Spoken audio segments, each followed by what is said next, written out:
Ada ibu-ibu Ramadan kemarin puasanya tinggal 7 hari karena dia beribu maaf halangan.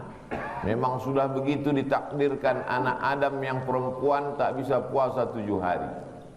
Digantinya hari ini, tapi niatnya qadha. Nawaitu sauma ghadin. Tadi sebelum azan subuh, aku berniat puasa besok pagi qadhaan, mengganti puasaku yang tinggal tahun lalu.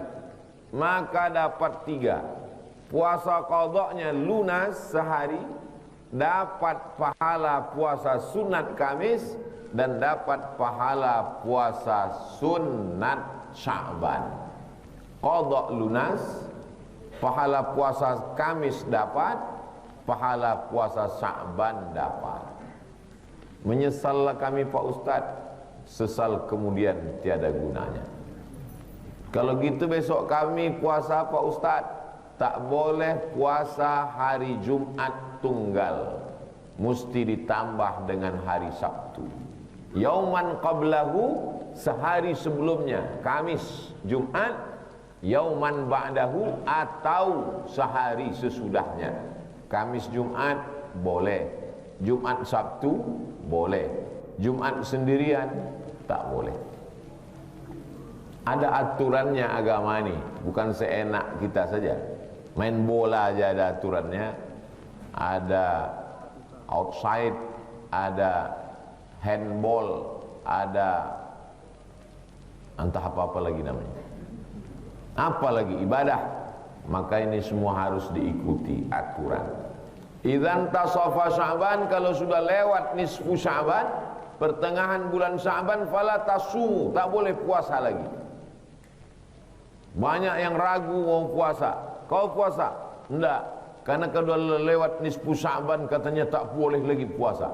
Yang tak boleh puasa setelah nisfu Sya'ban itu orang yang tak biasa puasa sunat. Semangat mendengar kajian subuh ini, besok baru dimulainya puasa sunat, itu tak boleh. Adapun orang yang terbiasa puasa sunat, dilanjutkannya besok puasa sunat, boleh. Atau mau mengganti puasanya yang tinggal tahun lalu, boleh. Man mata, siapa yang mati, wa alaihi siyamun, punya utang puasa, soma'al huwaliyuhu, ahli warisnya wajib menggantikan puasanya. Ibu-ibu yang tahun lalu tak puasa karena hamil, tak puasa karena haid, tak puasa karena menyusukan anak, tak puasa karena bekerja, maka wajib mengganti puasanya. Kalau sampai dia mati punya utang puasa, puasanya tak lunas.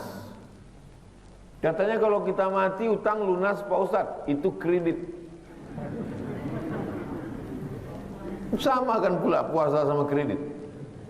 Man mata, siapa yang mati, wa alaihi siyamun, punya utang puasa, soma'an waliyuhu, ahli warisnya wajib menggantikan puasa.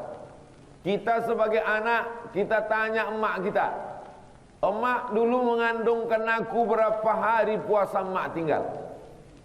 Ini Ustadz cuma ceramah aja atau Ustadz pernah tanya almarhumah emak Ustadz? Dulu waktu emak itu masih hidup saya tanya, berapa hari puasa emak tinggal waktu mengandungkan aku dulu? Kau dulu dalam kandungan sakit-sakit, aku tak puasa 30 hari. Waktu menyusukan kau setahun pertama 30 hari aku tak puasa. Menyusukan kau tahun kedua 30 hari aku tak puasa. Jadi saya ini dari hamil emak saya sampai saya kecil sakit-sakit.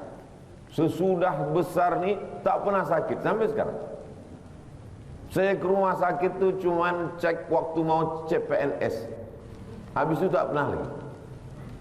Di dunia ini yang tak pernah sakit tuh Fir'aun sama saya.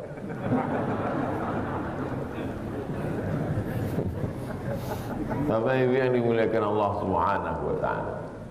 Jadi adalah dokter bertanya ke saya waktu meresmikan rumah sakit di Pekanbaru. Ustadz minum suplemen apa katanya? Tak ada, saya bilang. Tapi Ustaz pergi sana, pergi sini, ceramah sana sini. Saya aja menengok jadwal Ustaz capek gitu. Tak ada Pak. Jadi di situ saya paham. Saya sehat itu karena doa jamaah. Terutama subuh ini yang mendoakan saya seluruh jamaah Masjid Syifa'un Nas. Mendoakan saya, seramai ini mendoakan. Dulu saya kalau mau ceramah diumumkan sebulan sebelumnya, diumumkan setiap waktu. Bapak Ibu jamaah kepada lingkungan masjid, nanti akan tausiah subuh Al-Mukarram Ustaz Abdul Somad. Dulu. Sekarang Masjid Syifa'un Nas ini tidak pakai balehu, tidak pakai banner, tidak diumumkan. Kemarin saya dapat banner iklannya, saya bilang jangan di-share. Bayangan saya agak 2-3 sok lah, penuh sampai keluar. Masya Allah jamaah masjid. Mudah-mudahan sampai hari kiamat begini ramainya. Banyak yang senyum. Bapak Ibu yang dimuliakan Allah Subhanahu wa taala, jadi jangan kita sangka bahwa kita dalam keadaan aman. Orang yang paling berbahaya adalah orang yang berada di zona aman. Puasa aman, sholat aman, zakat aman. Mari kita hitung puasa-puasa kita yang tinggal dulu qada. Tadi Ustaz Somad dari tadi ibu-ibu aja yang dia bilang qada. Karena ibu hamil, karena ibu haid, karena ibu menyusukan anak. Puasa ibu 7 hari tinggal, puasa ibu 30 hari tinggal. Rupanya bapak ni dari sejak akil balik tak pernah puasa. Maka puasa bapak yang dulu-dulu qada ganti Pak. Berat betul lah agama Islam ini. Payahlah agama Islam ini. Agama Islam agama simple, mudah. Siapa yang puasanya tinggal 30 hari, mengandung anak 30 hari, menyusukan anak 30 hari, menyusukan anak tahun kedua 30 hari, satu anak tak puasa 90 hari, istiqamah puasa Senin Kamis setahun, hutangnya lunas untuk satu anak. Senin Kamis, Senin Kamis, Senin Kamis, Senin Kamis, 1 bulan 8 hari, 10 bulan 80 hari, 11 bulan 88 hari, 12 bulan tak bisa kena Ramadan. 88 hari tambah sikit 2 hari, setahun 90 hari. Puasa saja Senin Kamis, Senin Kamis, Senin Kamis, Senin Kamis selama setahun, maka lunas untuk satu anak. Anak ibu berapa? 12 Pak Ustaz.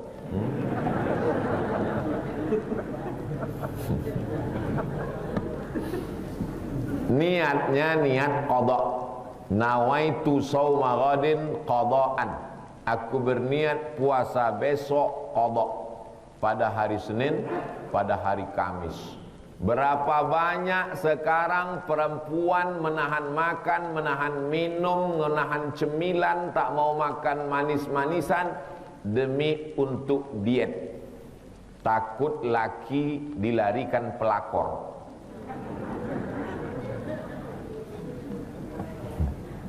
Ibu kalau mau senyum, senyum aja. Saya bukan bisa menengok, orang pakai masker. Tak nampak muka. Apalagi saya ini udah tua, mata saya rabun. Ini tak jelas nampak saya ini mana anak gadis, mana nenek-nenek. Rata aja nih semua. Artinya apa? Puasa saja bagus. Makan apel. Makan apel dicuci pakai air panas, dicuci pakai sabun. Apel itu di dalamnya ada pestisida. Disemprot pakai pestisida supaya tak berulat. Ketika pestisida dicuci, pestisida tak mati. Masuk ke dalam badan, menggumpal, jadi cancer. C-A-N-C-E-R, cancer. Bahasa kampung kami, cancer. Bahasa Indonesianya kanker. Menggumpal dalam darah jadi kanker darah, menggumpal dalam daging jadi kanker daging, menggumpal dalam macam-macam jadi batu, ditembak pakai laser. Banyak pula yang menjadikan batu jadi batu cincin. Cantik batu cincin bapak nih. Inilah Pak Ustaz. Kemarin batu ginjal nih Pak Ustaz. Mana boleh batu ginjal dibawa sembahyang? Najis. Jadi kita ini dalam beragama ada aturannya. Maka Allah Ta'ala kasih itu bukan untuk memberatkan kita. Puasa ini untuk menyehatkan badan. Orang yang berpuasa itu insya Allah sampah-sampah dalam badannya, lemak-lemak dalam badannya itu terbakar. Banyak orang husnuzon menengok saya, disengoknya saya kurus, disangkanya saya rajin puasa sunat. Enggak, saya jarang puasa. Kalau gitu Ustaz nahan-nahan makan. Enggak, makan tak pernah saya tahan. Diundang bupati, gubernur, wali kota, pejabat, DPR, saya bantai aja semua. Tak berat-berat, tak naik-naik. Kalau gitu Ustaz makan sama hantu, entah, Allah a'lam. Selagi masih mau makan, makanlah. Jangan sampai ditahan-tahan. Tapi kalau sedang ibadah, maka bagus. 29 Sya'ban, Raja Maroko mengirim beberapa pasukan menuju gurun Sahara. Maroko di atas, di bawah itu negara Mauritania namanya. Perbatasan antara Mauritania dengan Maroko di Afrika Utara, ada gurun pasir namanya gurun Sahara. Tak ada pokok kayu, langit bersih. Dikirimlah pasukan ke sana untuk menengok anak bulan. Kalau petang hari Senin nanti nampak anak bulan, lalu pemerintah mengumumkan hari Selasa puasa. Kalau hari Senin tak nampak anak bulan, maka bulan Sya'ban disempurnakan 30 hari. Simple saja menetapkan puasa. Saudi Arabia pun begitu. Raja Saudi Arabia mengumpulkan tim menengok anak bulan ke gurun Sahara. Kita tak punya gurun. Tak ada tempat kita ini yang langit bersih awan untuk menengok anak bulan. Karena tak ada gurun, dipasanglah teropong dari Pulau Sabang sampai Papua. Dipasang teropong-teropong. Di Pekanbaru teropongnya itu dipasang oleh Kementerian Agama dulu di Jalan Jenderal Sudirman, gedung paling tinggi di atas, untuk menengok anak bulan. Harga teropong ini 50 juta. Sejak dibeli sampai sekarang tak pernah nampak anak bulan.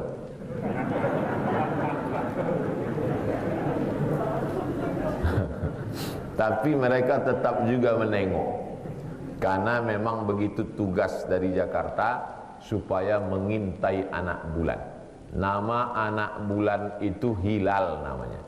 Kalau bulan itu bulat namanya badar. Kalau bulan itu sabit namanya hilal. Dua-dua sudah jadi nama orang Indonesia, Badarudin sama Hilaluddin. Polisi, tentara, PNS, security, satpam yang bernama Hilal nanti memposting fotonya. Akulah yang kalian cari-cari. Hilal menengok anak bulan. Sumu li ru'yati, berpuasalah kamu kalau sudah menengok anak bulan. Waftiru li ru'yati, berhari rayalah kamu kalau sudah nampak anak bulan.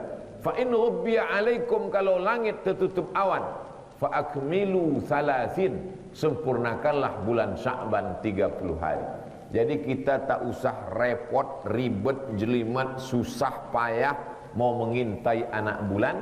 Tunggu saja pengumuman Majelis Ulama Indonesia, nanti diumumkan berdasarkan penampakan anak bulan sore tadi.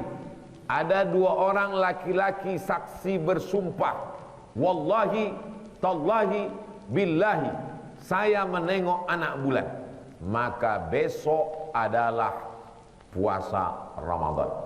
Masjid sudah siap, sudah bersih, sudah ready, sudah cantik semuanya. Dulu orang Melayu kalau mau puasa tuh siap-siap bersih-bersih, belimau. Orang di Jawa tak tahu belimau, berjeruk. Limau itu kan jeruk. Kenapa mesti mandi pakai limau? Sekarang barulah kita tahu kenapa mesti mandi pakai limau.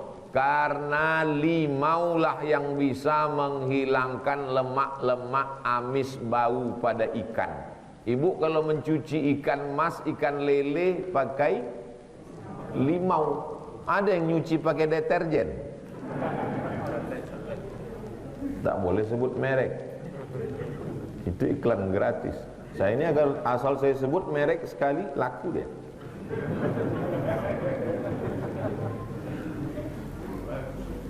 Anda kulitnya mau bersih, mandilah pakai sampo dan sabun limau. Menghilangkan molekul-molekul yang menyumbat pada pori-pori kulit Anda, katanya. Bahasa dia lembut, molekul yang menyumbat, padahal daki maksudnya. Daki.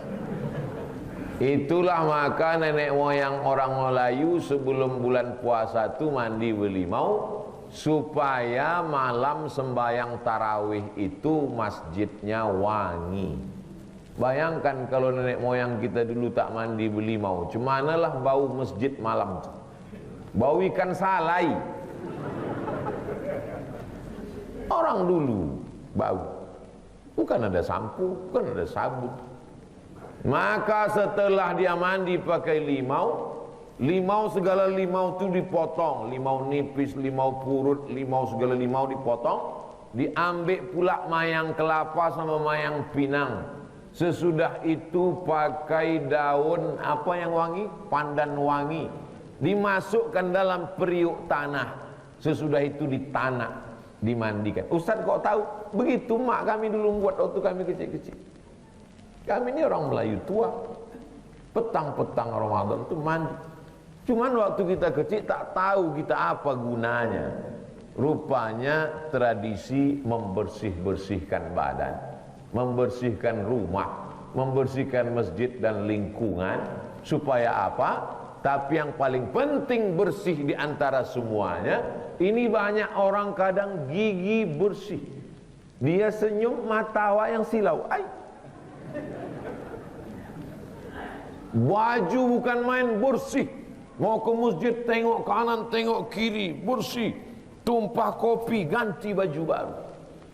Jilbab bersih, telekong bersih, rumah bersih, badan bersih, hati busuk. Bersihkan hati. Tak tahan menengok rumah orang mobil baru. Asal tengok rumah orang demam. Tengok mobil orang naik kolesterol. Itu ciri busuk hati. Tapi jamaah masjid Syifaun Nas ni hatinya bersih semua. Apa buktinya? Buktinya mereka sambut saya dengan senang hati. Padahal sorban saya baru. Senang mereka. Tak ada mereka hasad dengki. Padahal bapak-bapak yang udah tua ni mestinya menengok saya duduk di atas. Allah, kau belum lahir, aku dah sembahyang. Kau pula mau menceramahi aku. Tapi hati mereka senang. Padahal mestinya bapak-bapak, ibu-ibu waktu tadi menengok datang mobil Fortune warna putih. Mobil baru dia. Padahal minjam. Ini minjam itu bukan punya saya. Saya ini kalau ceramah di mana-mana dijemput orang pakai Alphard, pakai Fortune. Sangka orang punya saya, padahal bukan punya saya. Itu perlu saya jelaskan di ceramah ini supaya yang mau naik-naik kolesterolnya tak jadi naik. Padahal ada tadi yang udah naik, nengok. Begitu saya bilang bukan punya saya, turun balik. Alhamdulillah, rupanya bukan punya dia. Alhamdulillah. Nah, ini penting kita sampaikan. Begitu juga ibu. Ibu nanti kalau pergi undangan, masih ada nih yang acara pesta hari Ahad nih nanti, tiba-tiba kawan di sebelah nih tak mau senyum, muncung aja. Segeralah ibu bilang, ini gelang ini imitasi, ku beli di pasar bawah. Pasti langsung dia senyum, iya gitu dia. Tak percaya coba. Asal senyum dia, bilanglah, aku membetulkan rumah kau tengok, itu utang ke bank, bukan cash itu. Cuman memang lakiku lebih ganteng dari laki kau. Di situ sakit. Nah, sesudah diumumkan kita pun tarawih kepada seluruh jamaah Syifaun Nas supaya datang malam ini kita tarawih. Ramailah masjid tarawih. Sallu salatat tarawih rak'ataini rahimakumullah. Kata Bilal, datanglah jamaah Syifaun Nas, salat aja, jangan pakai Bilal. Pakai Bilal ini bid'ah. Kenapa mesti ada Bilal? Karena tak semua jamaah itu menghitung rakaat. Banyak yang tak tahu ini tarawih apa witir. Dia tak ngitung. Akhirnya dia bertanya ke sebelah pas mau usolli, tarawih apa witir? Kata yang sebelah, aku pun tak ingat. Dia pun tak ingat. Tanya sebelah kiri, tarawih apa witir? Sembahyang aja lah.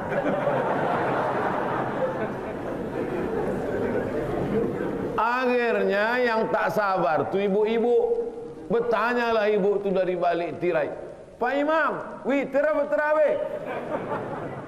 Kata imam, witir 3 rakaat. Kira-kira mana yang cantik nampak? Witir 3 rakaat atau pakai Bilal? Sallu salatal witri 3 raka'atin asabakumullah. Bagus pakai Bilal atau witir 3 rakaat? Baguslah pakai Bilal. Itu guna Bilal tuh, paham? Ini yang tak paham, ini kita kasih paham. Yang gagal paham ini yang susah. Witir 3 rakaat. Kebetulan jamaah itu ada yang polisi tentara. Siap, kata dia. Kau pikir kau aja yang bisa begitu, kata dia. Kami ini polisi, kami ini tentara. Tiap hari kami begitu sudah mendengar. Kami ini ingin suara yang lembut-lembut. Di kantor kami sudah sering mendengar suara keras. Kami ingin suara yang lembut mengingatkan kami pada Allah. Sallu salatat tarawih rak'ataini asabakumullah. Itu anak-anak muda SMP, SMA, SD itu dilatih jadi Bilal. 30 malam ganti-gantian, 23 rakaat, 11 rakaat. Nanti kau nak rakaat kesekian. Orang tuanya senang. Suara anak siapa tadi yang Bilal merdu? Anak aku lah, kata dia. Tapi kau tak pandai. Aku memang bodoh, tapi kulatih anak. Jadi bukan kau ngajar, bukan.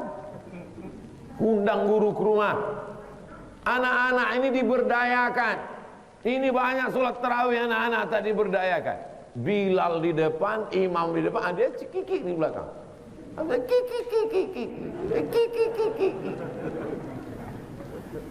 Jadi anak-anak dilatih jadi Bilal, jadi muazzin. Saya nih walau buruk-buruk begini, walaupun suara saya ini macam kambing ditarik, pernah juara azan antar SD sekabupaten. Piagamnya masih ada, saya simpan. Makanya pede kita kalau azan. Asal nampak tak ada muazzin, kita milik. Allahu Akbar, Allahu Akbar. Ada prestasi kita. Anak-anak kita pun begitu. Kasih dia lomba azan. Dalam rangka menyambut nuzul Quran malam 17 Ramadan. Lomba azan, lomba jadi imam, lomba jadi Bilal. Tidak ada yang tak juara, semua dapat hadiah. Hadiahnya apa? Nasi kotak buka puasa. Buatkan piagam, piagam penghargaan Masjid Syifaun Nas dalam rangka malam nuzul Quran. Pernah menjadi peserta terbaik antar anak-anak lingkungan masjid. Itu ditempel di dinding, di bingkai. Insya Allah menjadi pendidikan psikologis anak. Andai dia mabuk-mabuk nanti, apa kata istrinya? Bang, malulah bang, abang kan pernah juara azan dulu. Iya dek ya, berhentilah abang mabuk. Kalau gitu abang mabuk sebulan sekali aja lah.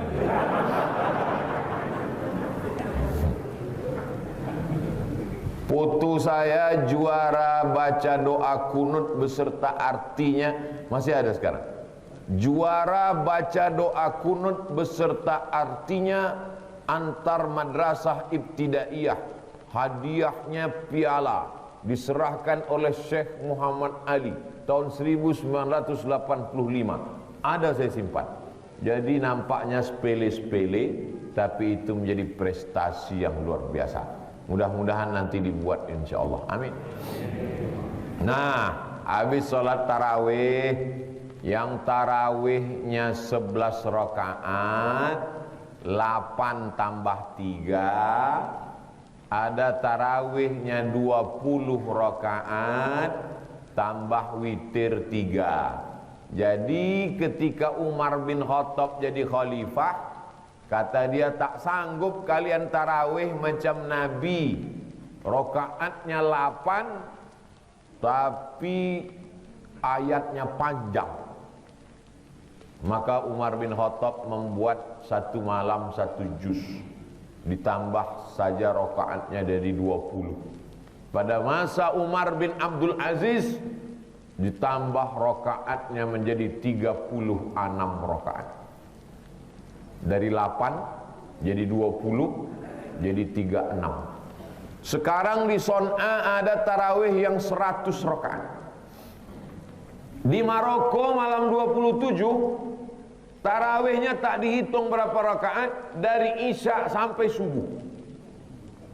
Kalau mau sholat tarawih dari Isya sampai subuh, pergi ke Maroko malam 27. Imamnya ganti-ganti, makmumnya pun ganti-ganti. Tapi masjid tetap penuh, ganti-ganti. Jadi beberapa daerah itu saya perhatikan punya ciri khas. Ada 8 tambah witir 11, ada 20 tambah witir 23, ada 36 tambah witir 39, ada yang tak dihitung rokaatnya, satu malam suntuk. Silakan pilih mau paket mana, 2 giga, 8 giga. Intinya tarawih itu kalau ayatnya panjang, rokaatnya sedikit. Kalau ayatnya pendek-pendek, rokaatnya banyak. 2 saja kaedahnya. Saya mau tegaknya lama, ayatnya panjang, rokaatnya sedikit. Tahun lalu lockdown, tak boleh di masjid. Ramadan tahun lalu, saya malam tarawih 30 malam tidak ke masjid, di rumah saja. Saya baca satu malam satu juz, pakai Quran besar, letakkan di muka bersama beberapa jamaah. Satu malam satu juz, 30 malam 30 juz, 8. Ada namanya Quran Mushaf Tahajud. Satu lembar itu 1 rakaat, 2 rakaat, 1 rakaat, 2 rakaat, 8 rakaat pas 1 juz. Jadi kuncinya begitu saja. Kalau mau ayatnya panjang, rakaatnya sedikit. Kalau ayatnya pendek, rakaatnya banyak. Masyarakat Pekanbaru cerdas, dikombinasikannya antara dua. Rakaatnya sedikit, ayatnya pendek.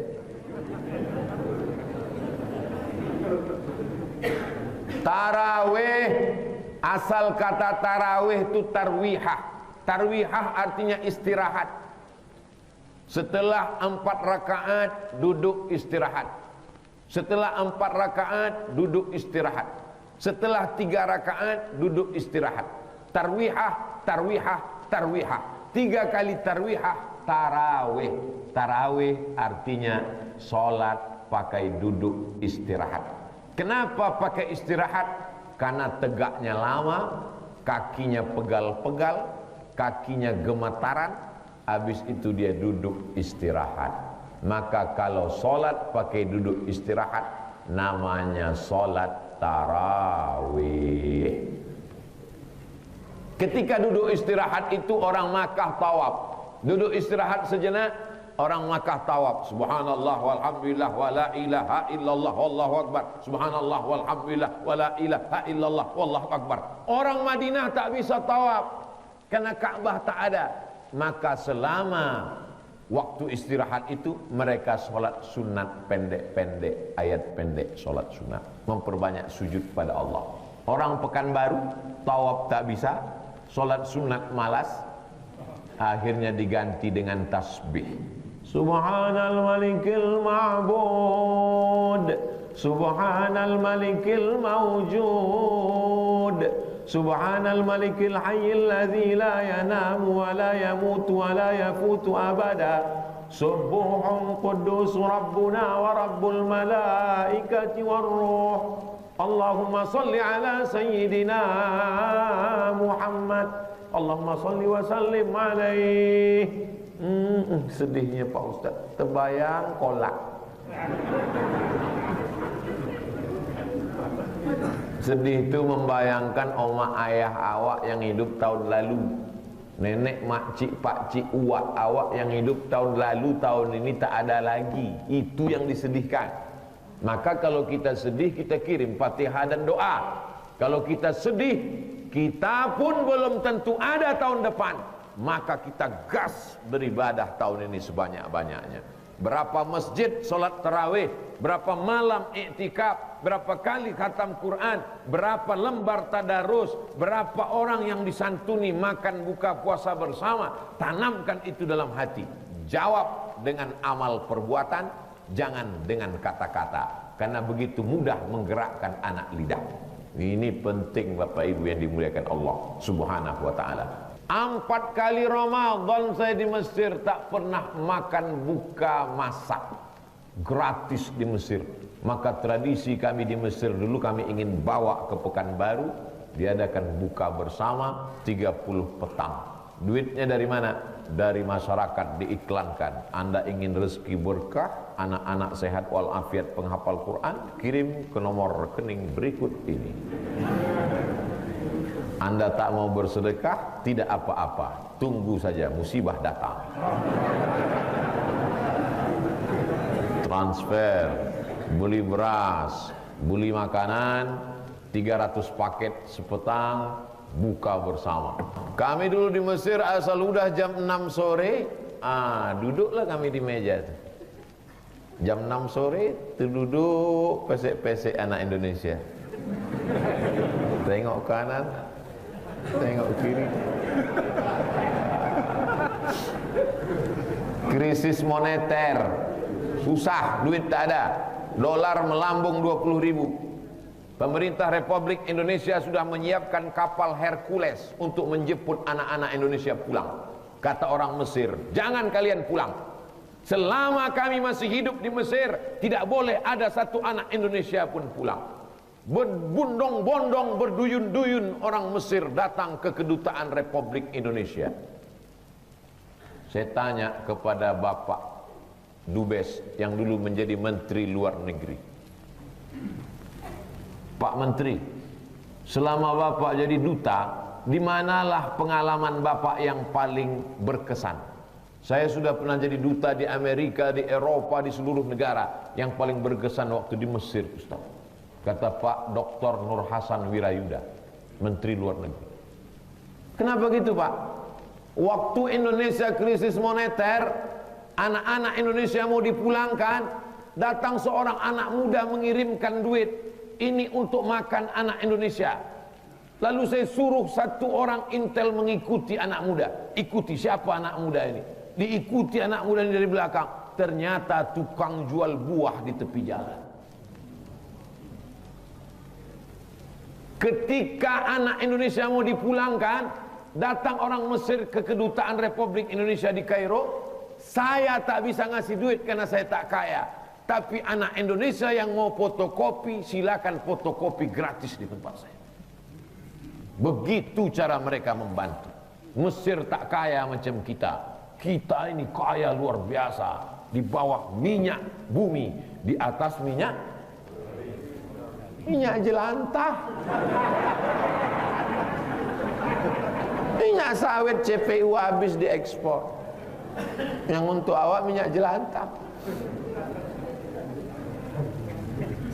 Begitulah Mesir yang tak kaya. Kalau Saudi Arabia kaya, minyaknya banyak, jutaan miliaran barrel. Tapi Mesir yang biasa saja, semangat bersedekah orang Mesir luar biasa. Universitas Al-Azhar itu adalah sedekah wakaf, makanya gratis. Selesai saya dapat ijazah LC, datang saya ke kantor Al-Azhar. Aku Abdul Somad sudah LC, minta tiket pulang. Ini tiketnya dari Kairo sampai Jakarta atau sampai Pekanbaru. Kalau cuman sampai Jakarta, nanti aku mau minta tiket pulang ke Pekanbaru dari orang tua. Ditanyanya saya sama orang Mesir itu, ada airport di belakang rumah kau? Kalau ada airport di belakang rumah, tiket nih sampai ke belakang rumah. Tiket saya dikasih Al-Azhar dari Kairo ke Bangkok. Bulan puasa itu saya pulang tahun 2002, bulan November. Dari Kairo ke Bangkok, karena pesawatnya Egypt Air tak ada di Jakarta. Dari Kairo ke Bangkok, sampai di Bangkok nginap di hotel, ditanggung sama Al-Azhar. Puasa saya waktu itu Ramadan, sekamar sama orang Mesir. Anta shaim Abdul Somad, kau puasa? Ya, saya bilang. Laisa minal birri as-siyamu fis safar. Orang musafir tak baik berpuasa. Apalagi kita ada tiket gratis sarapan pagi gitu. Iyalah gitu lah. Kalau gitu kata kau, kita tak puasa lah. Iyalah. Masuklah kami ke airport Bangkok kan. Masuk airport Bangkok, tengok menu makanan. Tunjuk aja touch screen. Tunjuk kasihnya lah. Bulat nasi goreng pakai nanas, pakai pepaya pula. Habis itu di samping itu bulat-bulat daging putih macam ini. Saya terus terang kalau makanan ini tak mau saya asal makan. Saya tanya, ma hadza? What is this? Apa ini? Saya tak tahu. Saya tengok di kaca itu tertulis turtle. Turtle itu kura-kura. Ingat awak ninja turtle kan? Kura-kura ninja. Turtle. Saya bilang saya tak makan daging kura-kura nih. Datang orang Mesir nih, dibuangnya daging kura-kura itu, dimakannya nasi goreng. Saya tak lalu, tak lewat. Itulah hari berkesan saya, menyesal betul tak puasa gara-gara daging kura-kura ini. Habis itu naik pesawat Thailand. Sampai di pesawat itu dikasih sosis. Saya tak makan sosis, tak tahu saya sosis ini entah halal entah tidak. Tahun 2003, kemarin saya naik pesawat tahun 2020. 2003 naik pesawat tak ada makanan halal pesawat Thailand. Tapi 2020, 17 tahun berlalu, apa yang terjadi? Pesawat Thailand sudah memberikan makanan Muslim food. Ditengoknya saya, are you Muslim? Ragu dia saya Islam.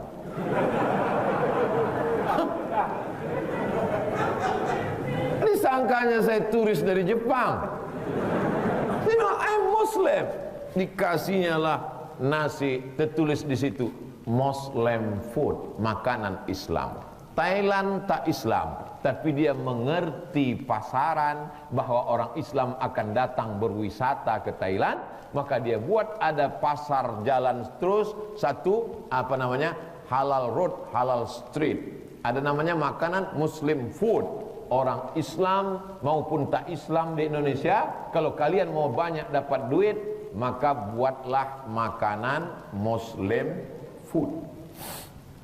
Lalu kemudian makanan Mesir bersedekah itu menunya tak banyak-banyak. Selama Ramadan itu seingat saya cuman 3 saja menunya. Ayam, daging, ikan. Setiap 3 hari ganti.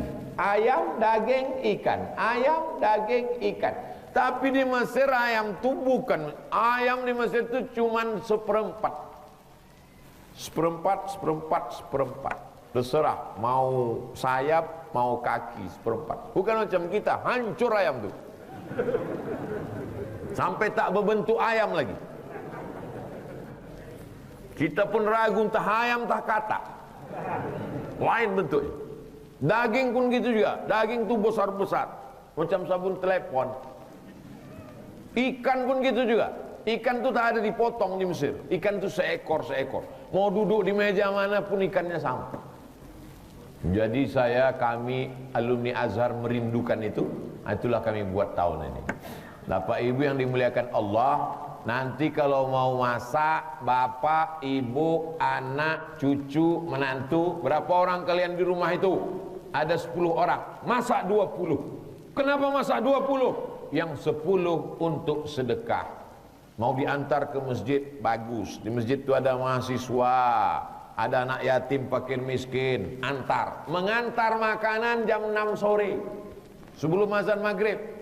Supaya waktu makanan itu, cendol itu, gulai itu, bubur kacang hijau itu lewat di tenggorokan azan maghrib sama lewatnya di tenggorokan kita. Jangan mengantar makanan jam 11 malam. Coba kau antarkan tuh ke masjid daripada basi. Pergi kau antarkan ke rumah belakang anak yatim. Dimakan anak yatim lah bubur kacang hijau dengan kolak pisang jam 12 malam. Masam mak, kata dia. Makan aja lah nak, sedekah orang. Jam 12 makan, jam 3 mati. Masuk rumah sakit ditanya, "Bu dokter, ini meninggal karena COVID?" Bukan. Jadi bukan karena COVID? Bukan. Jenazahnya tidak perlu protokol COVID-19. Kenapa meninggalnya? Karena kolak kau. Inilah orang Islam, neraka jahanam tempatnya. Puasa mendidik kita supaya merasakan perasaan orang lain. Puasa bukan menahan selera. Makan pagi tahan, makan siang tahan, dilampiaskan waktu makan maghrib. Allahu Akbar, Allahu Akbar. Hari pembalasan. Ditumpuk segala makanan. Banyak orang Islam bulan puasa sholat isyaknya pakai wuduk maghrib.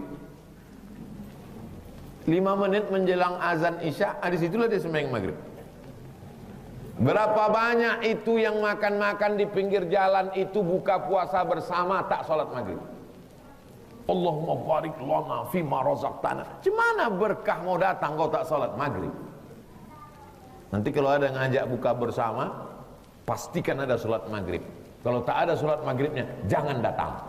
Kalau ada yang telepon, ente gimana nih acara reuni kita kok nggak datang? Kalian tak salat maghrib. Padahal sebetulnya bukan karena salat maghrib, iurannya mahal betul.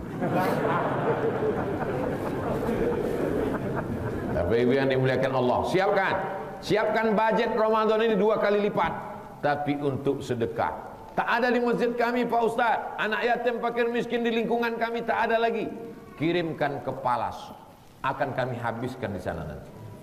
Nah, lalu kemudian 10 terakhir Ramadan itu nanti ada iktikaf. Iktikaf itu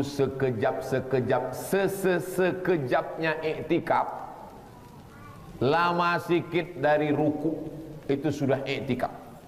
Subhana rabbiyal azimi wa bihamdi, subhana rabbiyal azimi wa bihamdi, subhana rabbiyal azimi wa bihamdi. Itu ruku namanya. Lama sikit dari ruku sudah iktikaf. Tapi katanya Pak Ustadz, ada yang mengatakan iktikaf itu mesti sehari semalam. Mazhab Maliki.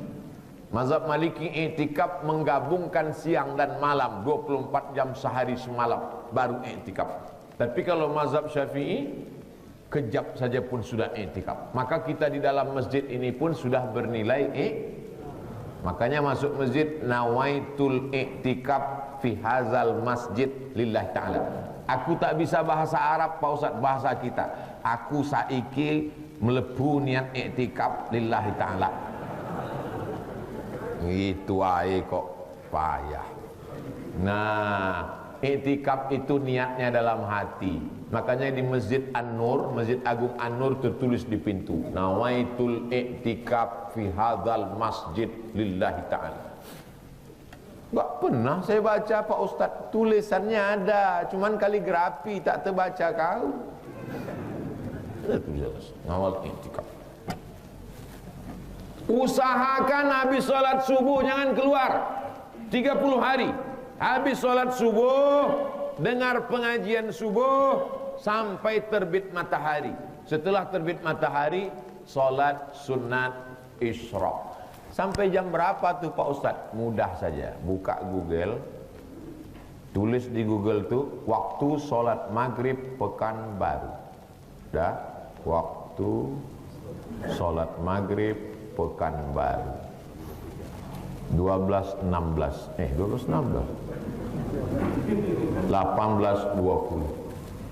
Sholat maghrib Pekanbaru 18.20. 18.20 sholat maghrib, isyraqnya pun sama. 18.20 berarti isyraqnya jam 6.20. Pas jam 6.20.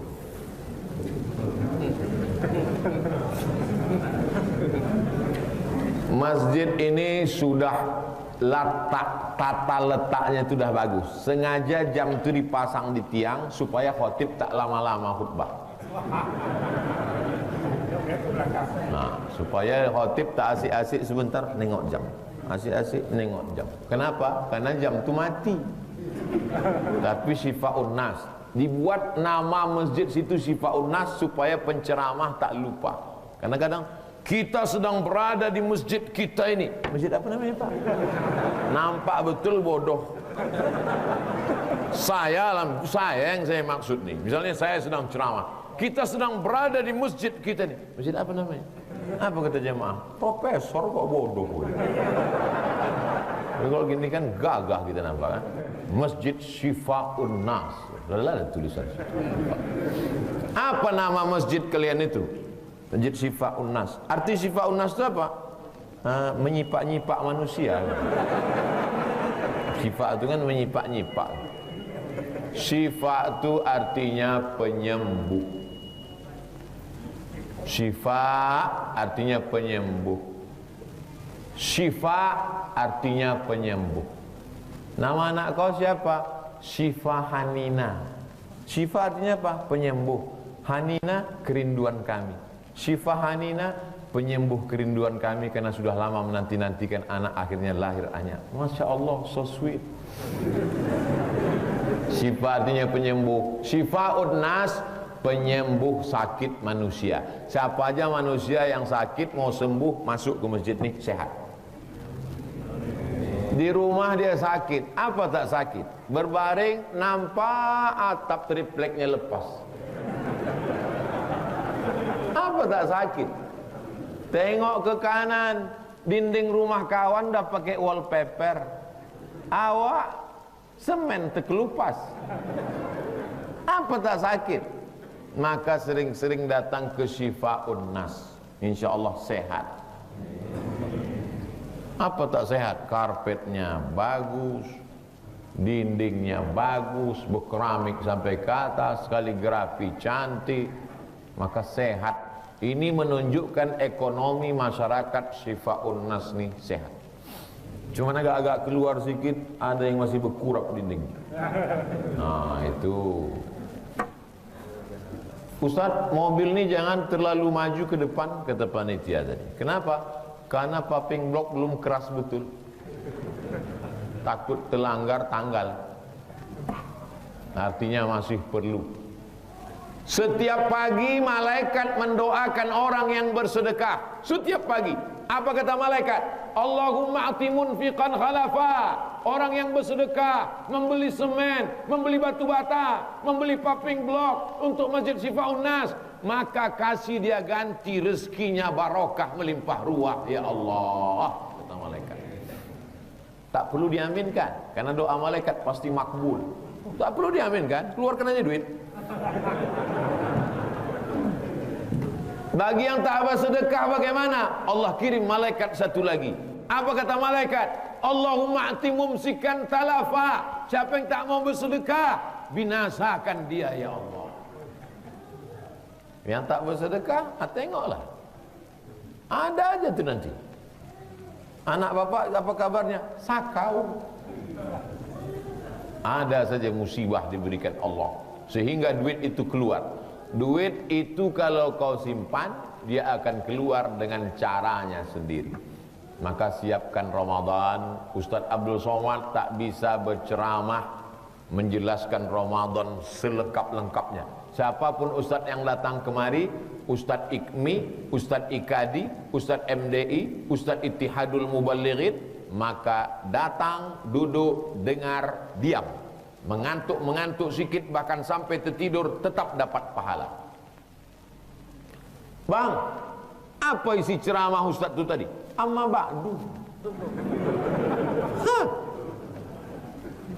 Aku tengok di atas meja masjid itu ceramah 20 menit. Kenapa amma ba'du? Rupanya yang terrekamnya sampai amma ba'du itu. Alhamdulillah rabbil alamin. Wassalatu wassalamu ala asyrafil anbiya wal mursalin, amma ba'du. Memang udah tersetting di sini. Asal amma ba'du kata. Ada settingannya di dalam. Kalau ada laki ibu macam begitu, jangan disumpah serapah caci maki. Syukur laki zaman sekarang masih mau ke masjid. Laki yang lain mabuk. Dek, abang tak dengar betul isi pengajian Ustaz Somad. Tak apa-apa bang, laki kawanku mabuk tak balik-balik sampai sekarang. Abang macam ini alhamdulillah. Insya Allah ku jaga bang sampai malaikat maut datang bang. Mudah-mudahan diberikan Allah kesehatan sampai Ramadan. Istiqomah iman dan Islam. Jangan lupa kita salat sunat isyraq.